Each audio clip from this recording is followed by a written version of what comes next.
Tabiriba amadi miteng tabiriba sungbo ahanba maktada ikai khumnajabaga loinana taramna okchari. Ngasi amuk pumna makidamak pujarakliba film asigi maming Idiocracy.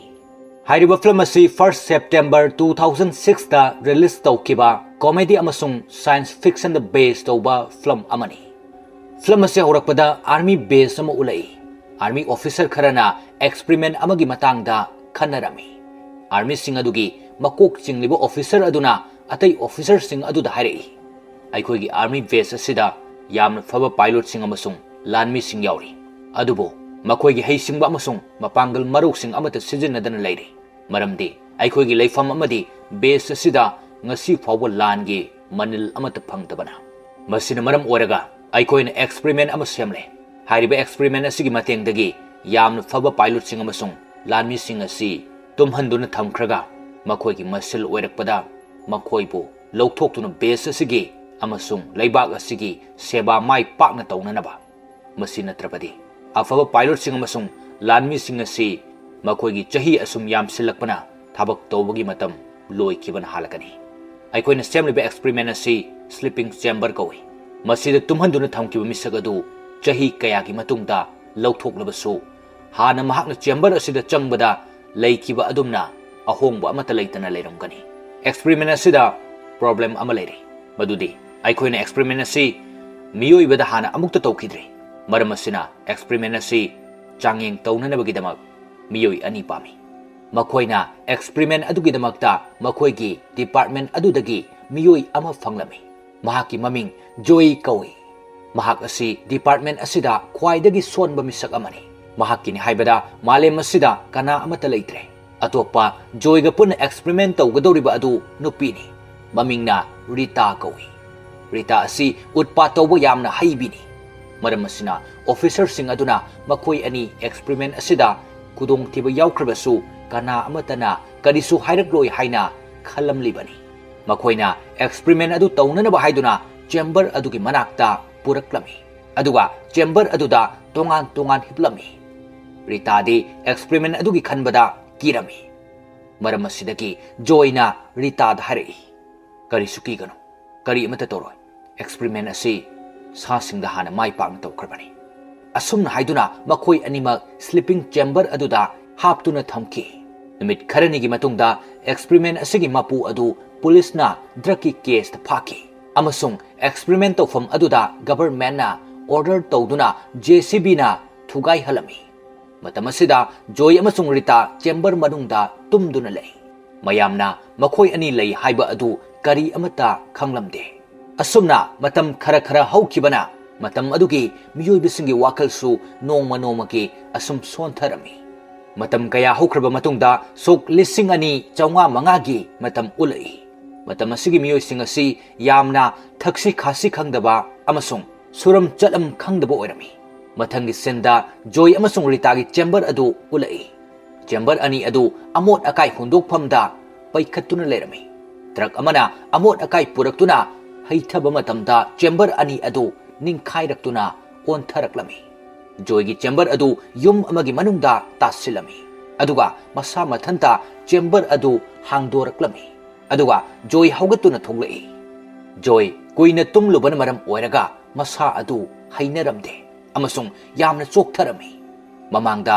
experiment asigi matangda officer na haikiba adugumna chahi chamnga gi matung asidasu joy hanagumna adumak ahongba amata leiramde joyna chamber dagi thoglaklaga yum aduda leiramba misak amada makhoigi army base kadai dano haina hanglami nupa aduna kari base no haina amuk hanglakpada joyna aikhoigi army gi base aina thabak to khumduni nupa adu gyan amata taramde maram asina joybo mayumdagi hundoraklami joy gyan amata taramde aduga mahak sorokta leptuna lerami miyoi kharada amuk army gi base address adu hanglami maduda miyoi amana thaksi khasi yaudana joy da sauraduna tanthorai joyna matamasigi chanabi adu amatta khanglamde matamasida haibadi sok lising ani chamnga mangada miyam sing asina wari sanabada yamna machin makha thinaduna wari sanarami adubo makhoi amatana machin makha thinariba adu karisu khannaramde joyna angakpa kaya asi thengnabada mahakna chamber da kuina leirubana masa nungaittabani haina khanduna hospital amada layengnaba haiduna laklami. Hospital adu yamna motlami. Ubada mafam asi chahi kayadagi senglaktabagumna urami. Hospital asida joyna ising thaknanaba haiduna tawbada isingi mahutta company amagi drink oina thoklaklami. Joy matau aduda yamna ngakladuna nupa amada ising kadaida phangani haina hangba matamda nupa aduna ising hairisi bathroom da leibadura bathroom leibani haina hairei. Joyna nupa aduda amuk hairei. Nate thaknanaba ising haibani. Ayhak ising yamna khaurangnai. Aduna hangbani.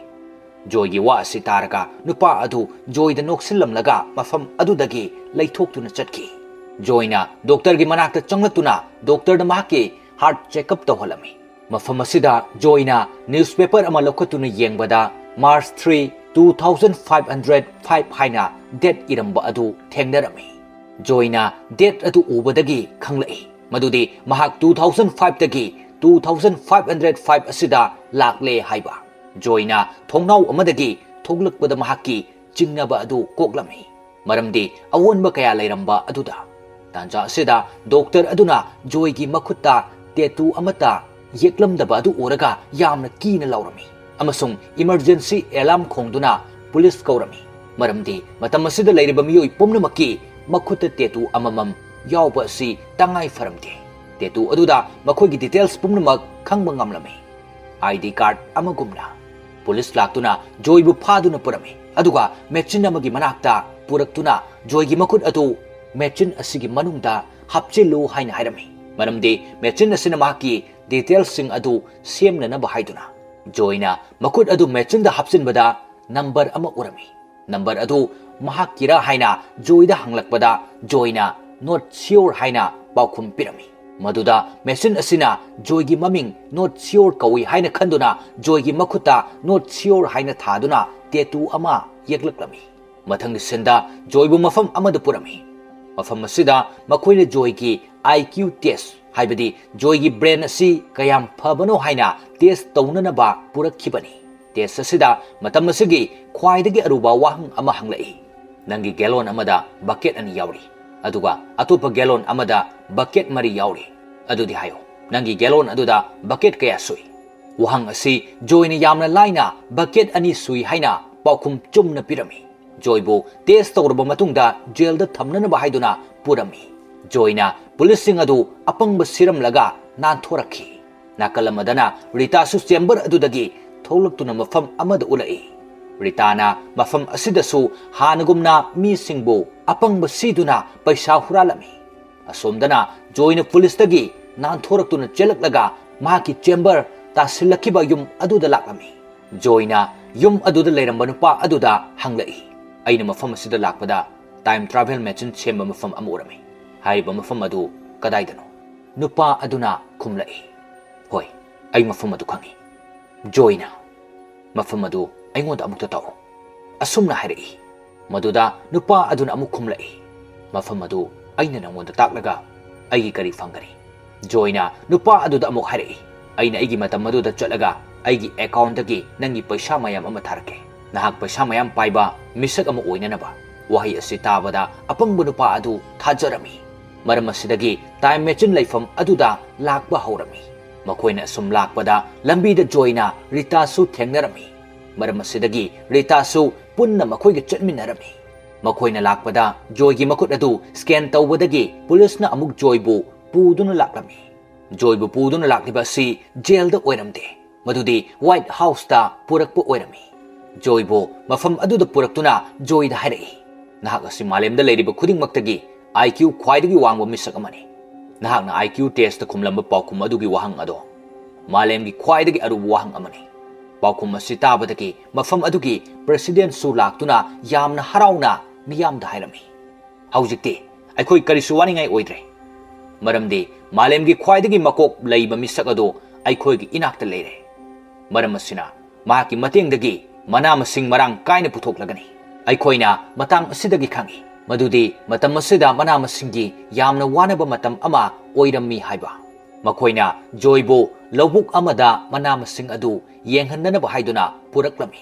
Maduda joyna mahaka lakminakiba Rita amasung atopa nupa adu mafam aduda puraknaba hairami maramdi joina nupa adugi matengdagi time machine gi leifam adu khanglaba matungda Rita ga makhoi ani mafam asidagi makhoi gi matam aduda chatkinaba haiduna mafam aduda joina haibagi matung ena Rita amasung nupa adu puduna lai nupa aduna map yetuna joida tumina pirami joina map adu yengbada kari amata khangba ngamlamde maramassidagi mahakna time machine adugi leifam adu masamangna thiduna chatkinaba haina khalami joina lawbukta mana masing thariba adu yengbada isingi mahutta drink oina chaibana mana masing sing adu haudaba oirami matamasida makoina drink asi isingi mahutta sujinarami angangdagi chinglaga sa san pumnamakta drink asina isingi mahutta thaknarami joina makoida drink asigi mahutta ising oina mana masing sing aduda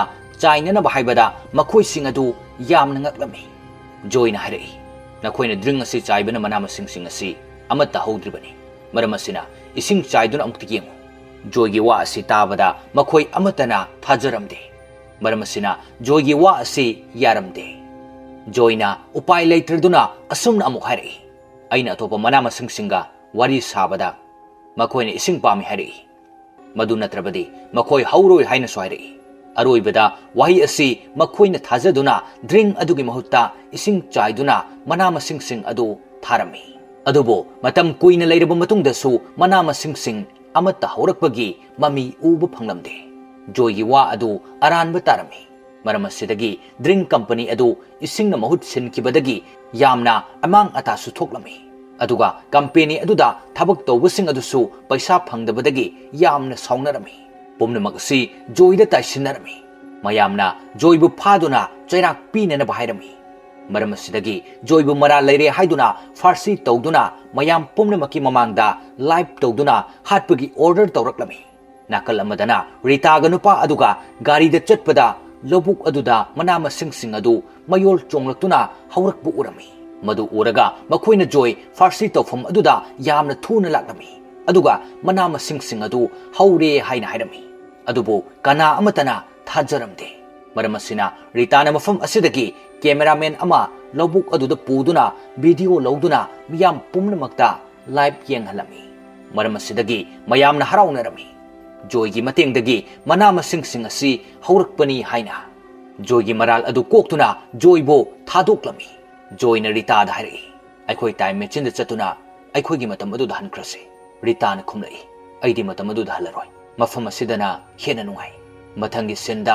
presidena miyam da laukhoklami madudi joy mafam asida vice president ohenduna thamlagani wahi asitaraga joina khumlai aidi mafam asidagi aigi leifam aduda hankragadabani joigi wahi asitabada miyam pomnamak yamna nungainaramde maramdi joina maram orega makoina awaba kaya koklani haina khalamba adu aremba tarani khanduna mafam adugi misingna makoigi awaba problem sing adu joida tamduna hari nahakna aikhoibu thadoktuna chatkrabadi aikhoigi problem sing asi nongmagi helaktuna aikoi pumnamak awaba tahoragani mayamgi wasing taraga joy mapukning nungsiduna mafam asidagi hallaroi haina leplami mafam asida joy amasung Rita luhongduna nungaina palami aduga joy su vice president dagi president oiduna yamna nungaiba punsi amada leladuna matang asida film asigi aruiba saruk oiki Jurassic Park film gi actress na kumsi chahi gi Academy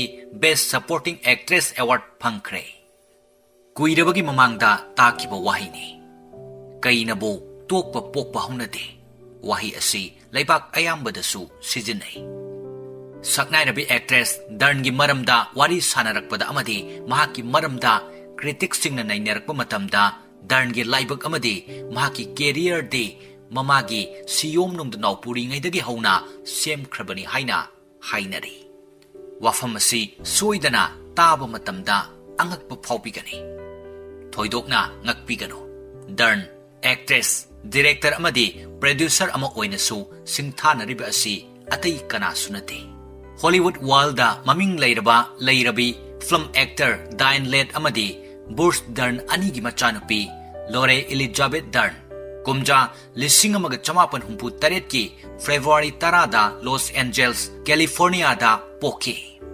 actor actress ani asigi matam bakta amana amuk pam yeng duna mangkiba mang adu ngasidi chap chana mang phaunarakpani mamaga mapagana punna kumina thiba The Wild Angels haiba film adu namlingai matamda mahak miron kibani film asibu makoi anina yamna challenging oikiba role ngaktani haina hairi film asigi shooting plan tawdringai gi mamangda makoi gi role adugi damakta preparation kanna tawki amana amagi mateng yamna pangki adugumna tanja adudagi darngi punsigi mami ama laksin ba haukrabani darn pisak piklingai dagi hauna film haiba asida matwai luptuna laki mahakna film gi line asida thawai yorakpa ubada mahakpu pokpa mama mapanadi darnbu actress ama ohenba pamkide mahaki wakal hongnanaba kanna haikiba laiki maramdi actor ama haibasi yamna sathina waba amadi masina karigumba chapchana mai pakpa ngamdrabadi punsida yamna awaba ama thengnagani haiba asi makoina thajaki aduga actor ama oina mai pakna bu honaba haiba sisu irai laiba thabak ama oide chumnagi formal education gi mawongdagi khenaba yamna lay laik oina kanna paraga mapung phaba actor ama hekta oiba yade mahaki taibang adugi nak yet culture history social munna khangba mathau tai amaromda nat saktamgi oiba chap chaba phirep ka loinana mamutana hiram adomda khangnana bo hotna ba sisu yamna maru oiba amadi tangai phadaba amani yamna challenging oiba profession singi manungda actor gi profession asisu amani creative ki idea yamna wangna leitaba yade mahaki wakhalda uriba anauba taibangi saktam adu mahakna karamna mahak masagi body sizinaduna karamna energy ama haplaga puthokadagi haiba asi araiba thabak ama natte haina khanki mamutana machanupida phana yamna hairabasu darna yakide mahak soidana actor ama oige haina mama mapada wasaki mahaki aningba asibu kaihen bigano haina pawmenki adugi sumatakta nongmagi mahaki mama mapagi daily routine makoigi sinpham adugi activities kaya aduna darnbu actor ama oinabagi akanba inspiration piki actor ama oiningbagi apamba poki masagi sahi taruk suraku matamda 1973 sahi adumaktada mamana kumba film White Lightning hairiba film asida apikba angang amagi role lawduna film kumba hauraki masagi chahi tara manga surakpada lising amaga chamapan marifuni thoida khwaidagi naha oiba Miss Golden Globe Award phangba ngamba ama oiki yamna nungairibadi lising amaga chamapan marfu tarani thoida mahaki mamaga punna kuminaba film Rambling Rose haiba asida mama Dine Lepna Academy Best Supporting Actress amadi mahak masana Academy Best Actress ki nomination punna changminaki masimadi haujik phawbada mama macha punna Academy Award nomination changbagi record lairi kumja adumaktada mahak Best Actress ki award phangba ngamki Marriage Story haiba film asida darn kumsigi Academy Best Supporting Actress Award Screen Actors Guild Award BAFTA Award for Best Supporting Actress amadi Globe Award phangba ngamkre film asi lising ani tara mapangi August tara mapanda Venice Film Festival da premiere show utkibani loinana Telluride Film Festival lising ani tara mapangi August kuntra mathoida utki film asi International Film Festival kayada mathang saruk yaba horki Toronto International Film Festival New York Film Festival BFI London Film Festival na chingba kayada mai pakna saruk yarki film asi marfu tarani thoi suba Academy Award listing ani tara mapanda nomination taruk changki madugi manungda Best Actress Best Supporting Actress Best Picture Best Original Screenplay Best Actor yauki listing amaga chamapan humpu tarau humdoidagi film gi lamda khumta ba hawraklabasu mahakbu miyamna hek khangnarak ba hawkibadi listing amaga chamapan marfu manga dagini aduga lising amaga chamapan marfu tara phawba sida mahaki matam oiki matam asigi manungda puthorakiba Marks Blue Velvet amadi Wild at Heart हारिबा film अहुम असिना महाकी मिंगचन उरुम खिनबा ngamkhibani mahaki career asi sembada